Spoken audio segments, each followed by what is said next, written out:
Hey, how are Hello, you? hello. How are you I'm doing this morning again? doing good. How about yourself? It's been a busy week. Yes, It's been a indeed. busy week, and as you can see, we're a little bit behind schedule. So, Yeah, but we're here, guys, and so we want to welcome you to How We Sustain It All, a series where we talk to business professionals to help you do just that. This is our series that we have going with Christine A. Dixon of Dixon Turnbull, and it is Friday, so we thought maybe we would do something called Finance Friday. So how are you going to get funding for your business? The last couple of days we've been talking about Christine's journey. We talked about some of the challenges that business owners have. And of course, one of the things that helps your business to stay afloat is funding. So we want to jump right into some tangible steps for how you can fund your business. And if you stay to the end, we're going to have a special giveaway that you can download for the full process. So Christine, take it away.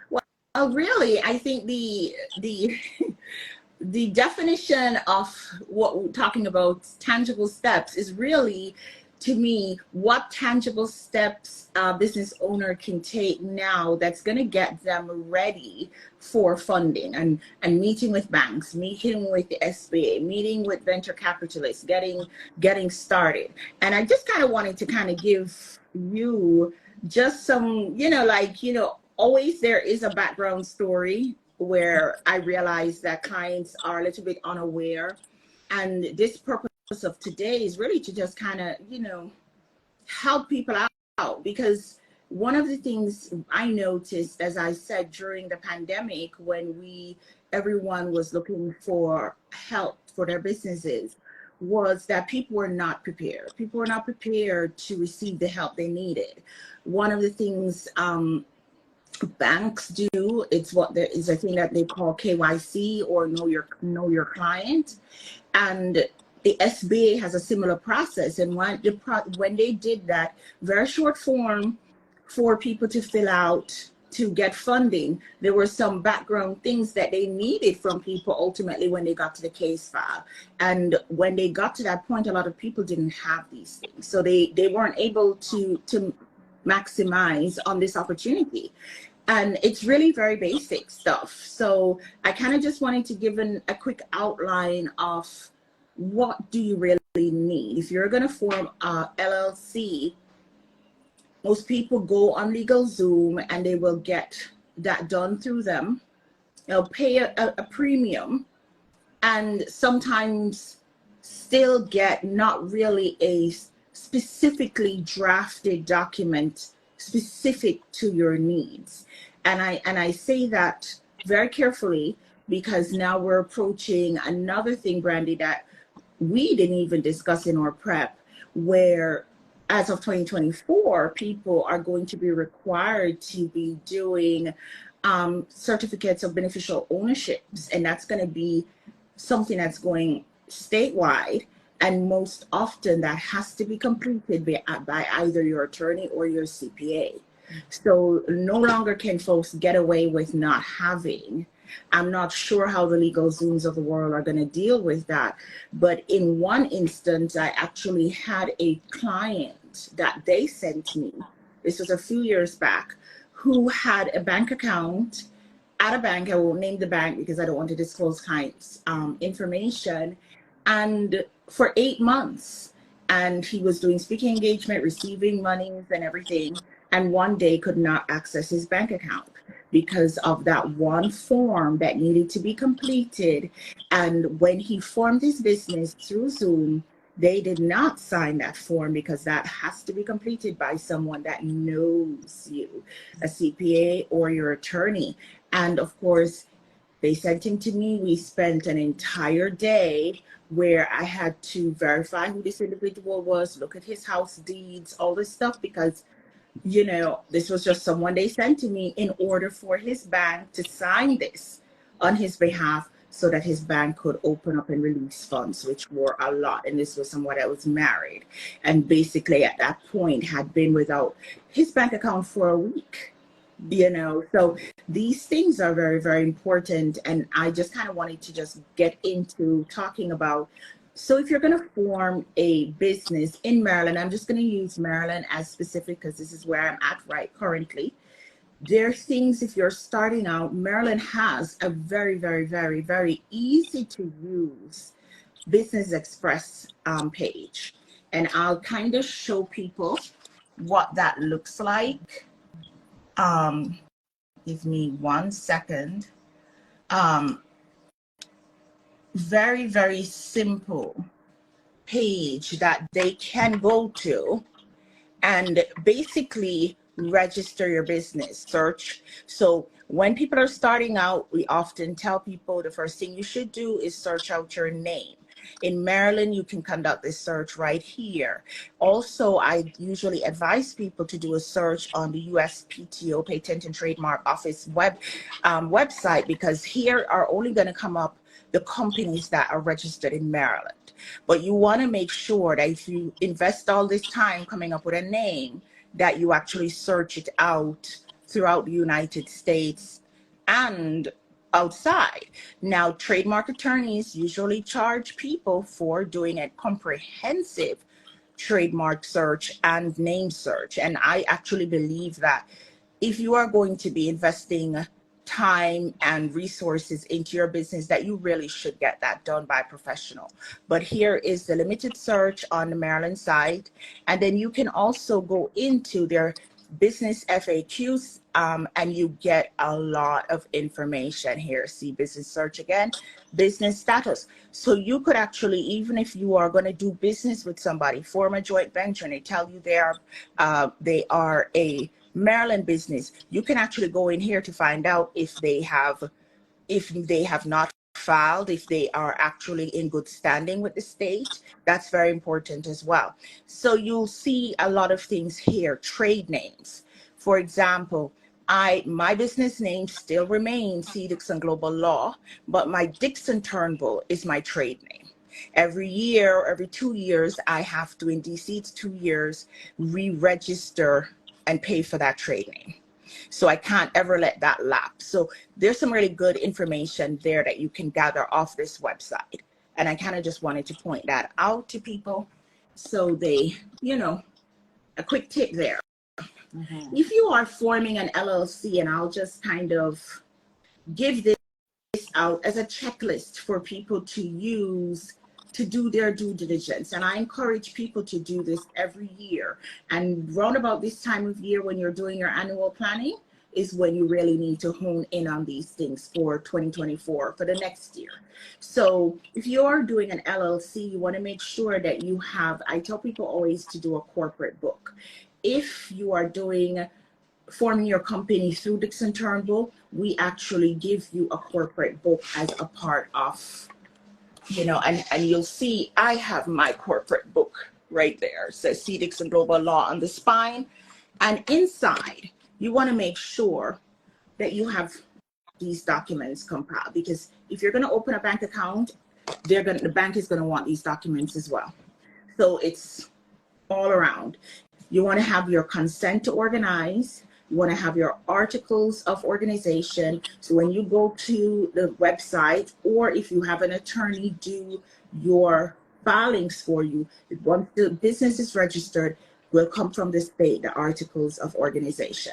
You want to request an EIN, or a federal employee identification number with the business name. That's done through the IRS. In Maryland, as soon as you start to put that information in that you're registering, it will automatically take you to the IRS website, because you can't do it without that. Then you want to make sure, in the first instance, because you will need this, is that you have secured a resident agent. And this is primarily important because you want to make sure that the state is saying to you, who is responsible for receiving notices for your business from us? That's the registered agent. Some registered agents charge a fee. The one that I use, Corporate Creations, they charge a $99 fee to my clients every year. And what they do is, any notice, it's not coming to your home address, it's coming to them. That's like the safest way, because I even use them, because you don't want to miss a notice from the state. If you owe monies, it's time for your annual filings, those notices will come to your exempt agent. And some people I know form their business and they will list themselves because they're bootstrapping as their resident agent, but I would encourage you to get a corporate one done. Then you also want to make sure as an LLC that you have what's called your operating agreement. The operating agreement is the document that tells anyone who has come into your business, either your funder, your joint venture partner, this tells them how you intend to operate this business. If you have an LLC, you can have a single member LLC, which is what I have, or you can have multiple members. Their names, addresses, and everything, how much they will be paid out in the event that you decide to, sell the business, when you get to profit. All of that is disclosed in this operating agreement. It is the most important document. Most banks will not form your bank account without that operating agreement. And then, of course, if you do your formation through me, I also give you that book, but inside the book are called membership certificates. So when you actually bring a member on, let's say you've been working now for a year or whatever, 6 months, and you find somebody who you are having a good relationship with, and they say, well, I'll come on, I'll supply all the technical work for this business, whatever, for a portion, you can assign them a portion of your business using the certificates. But remember, when you do that, you need to have your operating agreement redone. When it's time for your annual filings, you need to list that person as well, because now you're telling the state, I brought on a member. Same thing for a corporation. If you are going to form a corporation, you will need your articles of incorporation that will come out of the state. You will need the same thing, federal employee identification number, and then your guiding document. In this case, instead of an operating agreement, it's going to be your bylaws. And again, that's super important because it tells anyone and the people inside, your stockholders, how your business is going to run, how the stocks are going to be, what kind of stocks are going to be dispensed, that sort of thing.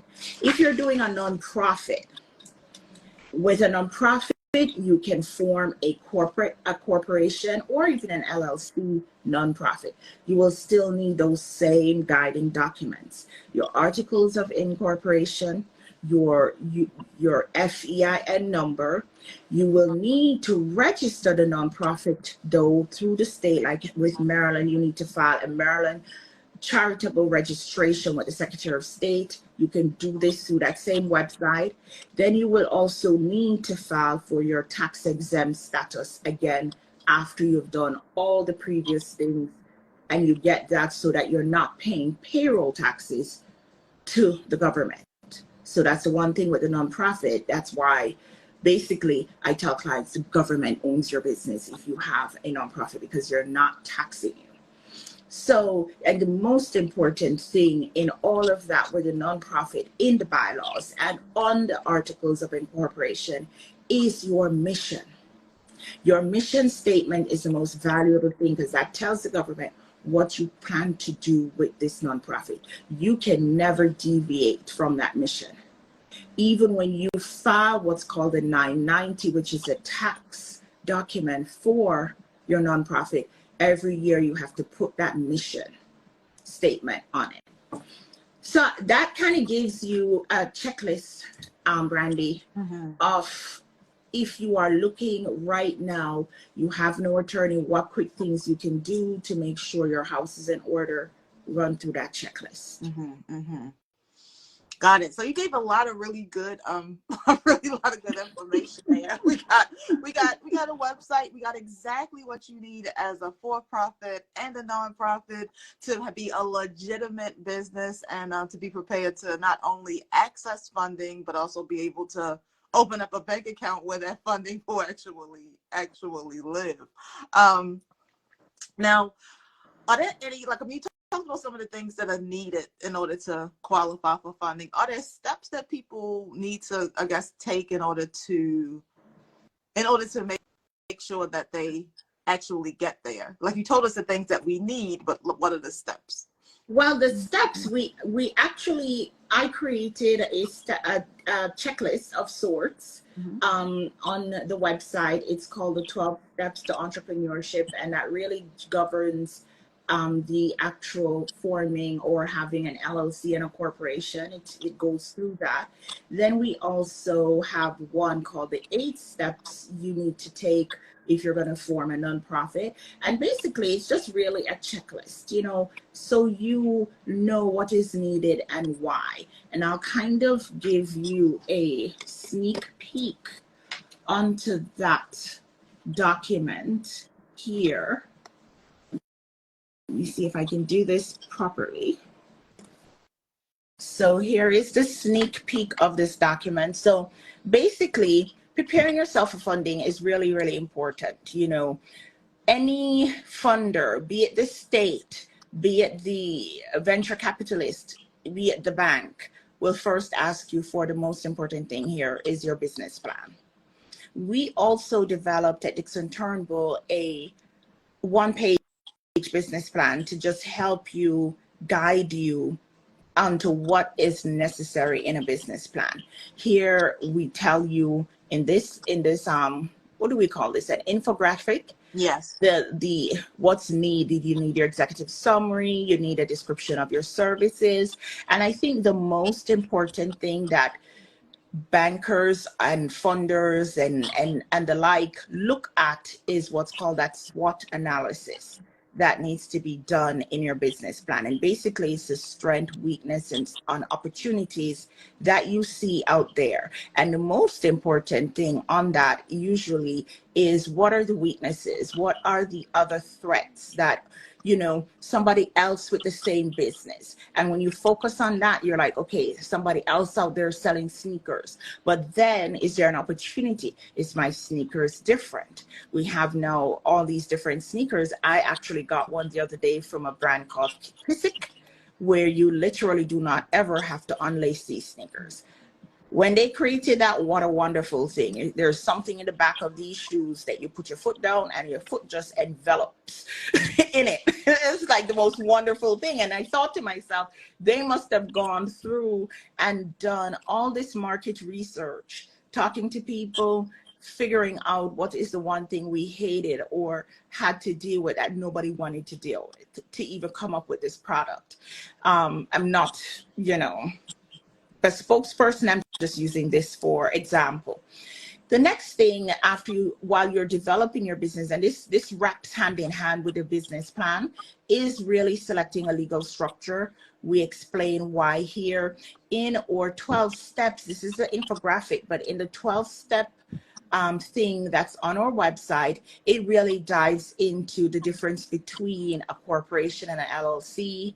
It explains the tax status of one versus the other, and that's usually why people do that. Again, to make that decision, I always tell people, make sure you consult with a really good lawyer, really good business lawyer like myself, and your CPA before you actually make a final decision. Because what you want to consider is not your business now, but what you project your business is going to be and look like in your next 5 years. You want to think to yourself, am I creating this business where I'm going to have to jump out of it real quick and make an exit? Do I need partners?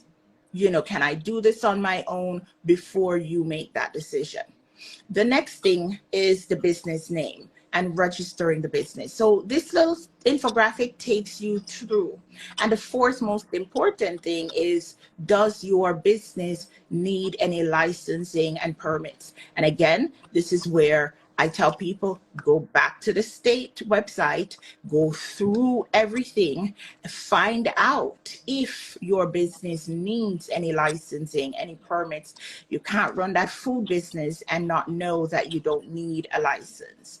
I had a friend who started a juice business, and she needed to get certified that she could produce juicing and they could sustain itself, unrefrigerated and refrigerated. There's a lot that goes in, and you spend the time, you spend the money for an attorney, and you don't have the licenses.